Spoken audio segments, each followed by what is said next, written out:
اب رضی اللہ تعالیٰ عنہ کا نام و نسب حضرت عمر فاروق رضی اللہ تعالیٰ عنہ کی، اللہ تعالیٰ نے حضرت عمر فاروق رضی اللہ تعالیٰ عنہ کو ذریعہ اسلام کو قوت بخشی، اور آپ رضی اللہ تعالیٰ عنہ نے مسلمانوں سے تکالیف دور کی ہیں۔ آپ رضی اللہ تعالیٰ عنہ وہ پہلے شخص ہیں جنہوں نے علی بیت اللہ کے پاس نماز پڑھی اور بڑے بہادریت کے ساتھ اپنے کندھوں کے اوپر تلوار لٹکاتے ہوئے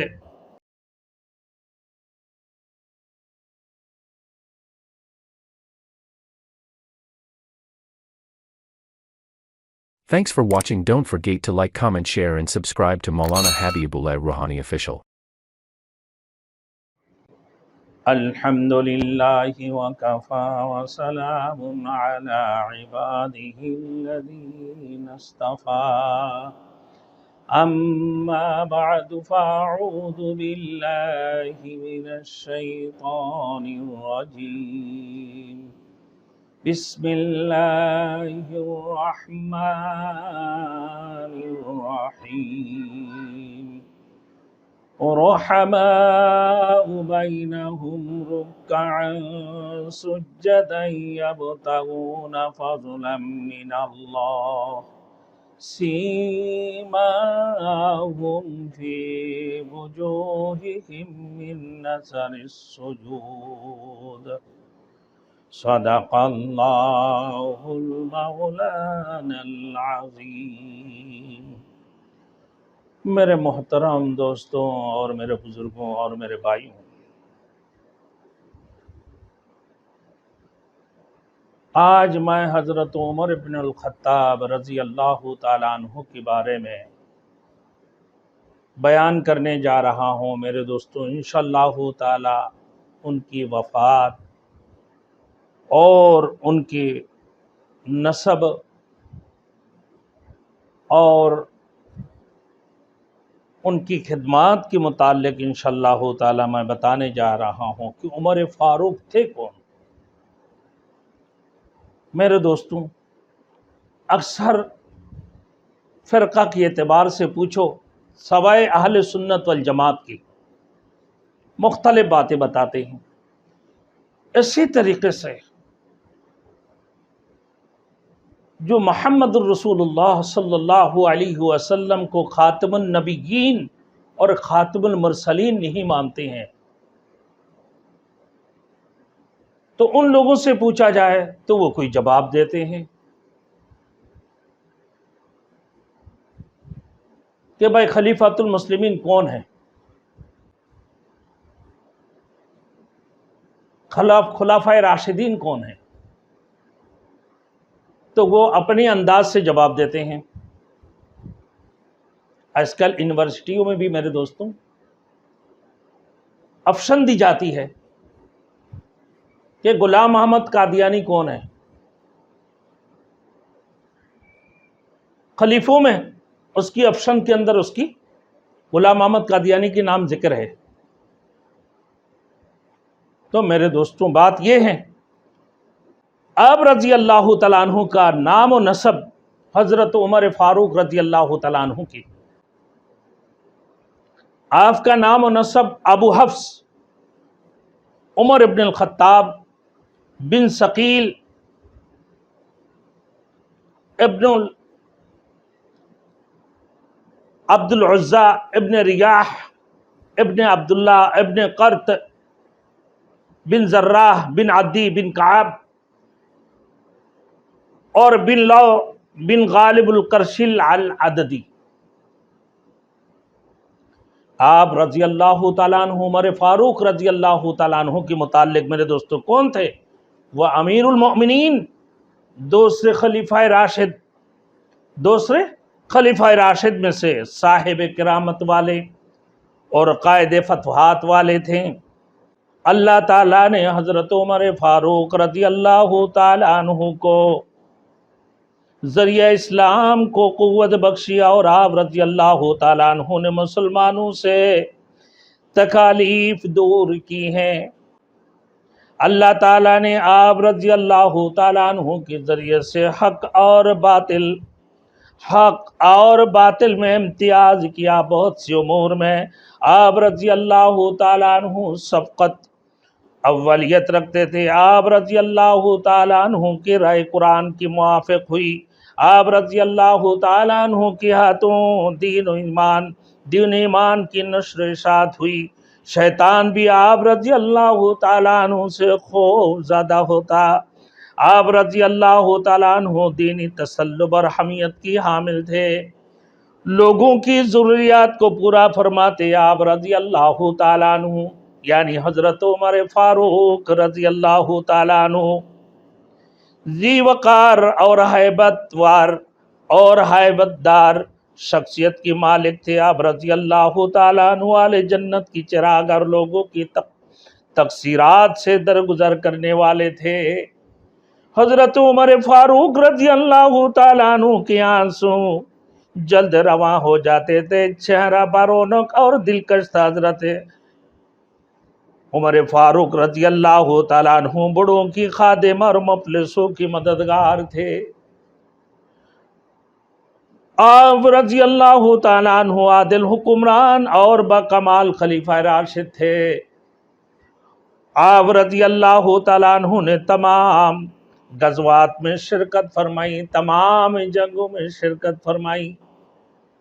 حضرت عمر فاروق رضی اللہ تعالیٰ عنہ دین کے لیے مضبوط قلعہ تھا، دین کے لیے بہت ہی مضبوط قلعہ تھا حضرت عمر فاروق رضی اللہ تعالیٰ عنہ۔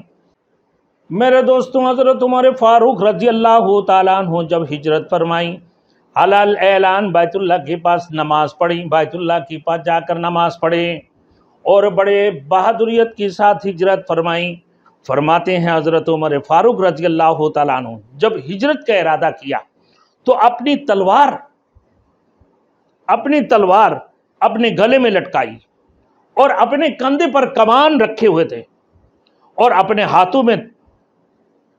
ہاتھوں میں نکال کر تیر لیے اور بیت اللہ کی پاس آئے اور سرداران قریش اس کی صحن میں اس وقت میں بیٹھے ہوئے، اور حضرت عمر فاروق رضی اللہ تعالیٰ عنہ 2 رکعت نماز پڑھیں، پھر اس کے بعد طواف ختم کے بعد 2 رکعت طواف کی نماز ادا کیا مقام ابراہیم پر آ کر، اور پھر بیت اللہ کی طواف کرنے کے بعد پھر مقام ابراہیم پر 2 رکعت نماز ادا کری۔ پھر اس کے بعد مشرکین مکہ،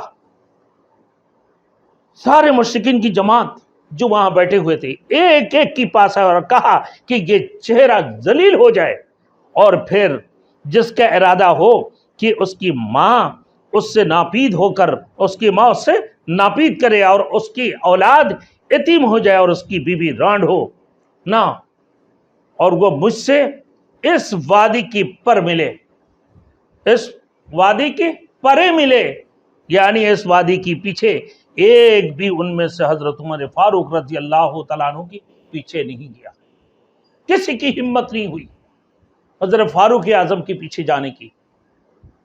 میرے دوستوں، یہی تو تھے حضرت عمر فاروق رضی اللہ تعالیٰ عنہ جو خلیفہ ثانی تھے، خلیفہ راشدین میں سے خلیفہ ثانی، اور پھر زبان آپ رضی اللہ تعالیٰ عنہ کی سچی زبان بولنے والے اور کلمہ حق کی اظہار میں معروف اور مشہور تھے۔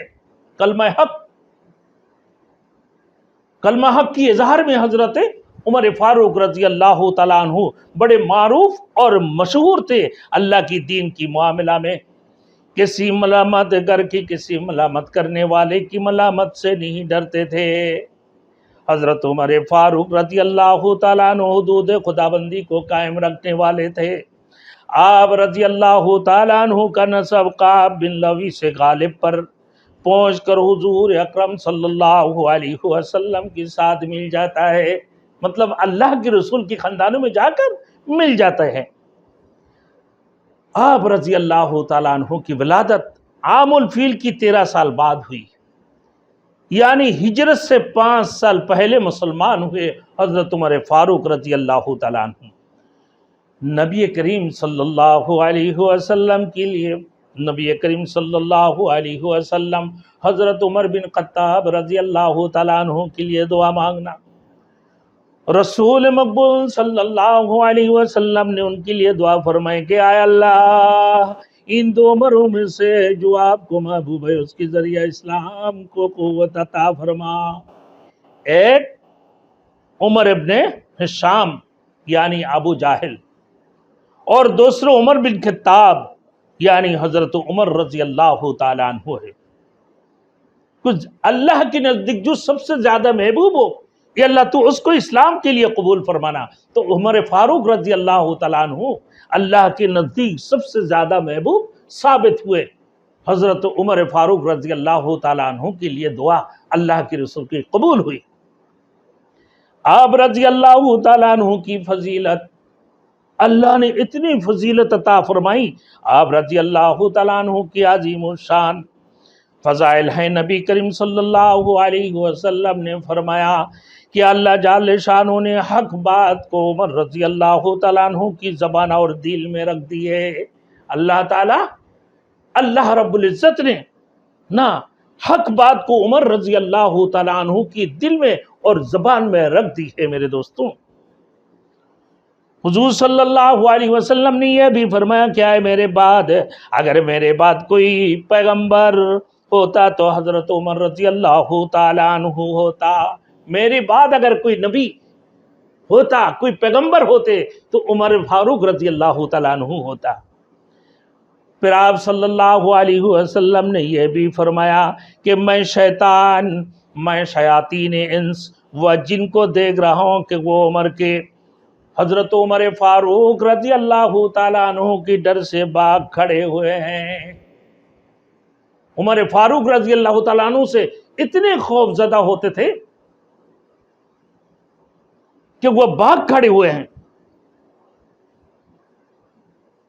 میرے دوستوں، حضرت عمر فاروق رضی اللہ تعالیٰ عنہ کے متعلق رسول مقبول صلی اللہ علیہ وسلم نے یہ بھی فرمایا کہ تم سے پہلے لوگوں میں محدث ہوا کرتے تھے، اگر میری امت میں کوئی محدث ہے تو عمر رضی اللہ تعالیٰ عنہ ہے۔ کہ تم سے پہلے بھی لوگوں میں بڑے محدث ہوا کرتے تھے، لیکن میرے دور میں، میرے امت میں اگر محدث ہے تو حضرت عمر فاروق رضی اللہ تعالیٰ عنہ ہے۔ حضرت عمر بن خطاب رضی اللہ تعالیٰ عنہ ہے جو خلیفہ ثانی ہیں۔ اللہ رب العزت نے انہیں خلیفہ ثانی بنایا۔ حضرت علی ابن ابی طالب رضی اللہ تعالیٰ عنہ نے فرمایا کہ ہمارے پیغمبر صلی اللہ علیہ وسلم کی بعد اس امت کی بہترین شخص ابو بکر صدیق رضی اللہ تعالیٰ عنہ اور حضرت عمر فاروق رضی اللہ تعالیٰ عنہ ہے۔ کس کی قول ہے؟ حضرت علی رضی اللہ تعالیٰ عنہ کی قول ہے۔ حضرت علی رضی اللہ تعالیٰ عنہ نے فرمایا کہ ہمارے پیغمبر کے بعد نہ کہ بہترین شخص کون ہے؟ حضرت ابو بکر صدیق، حضرت عمر فاروق رضی اللہ تعالیٰ عنہما ہے۔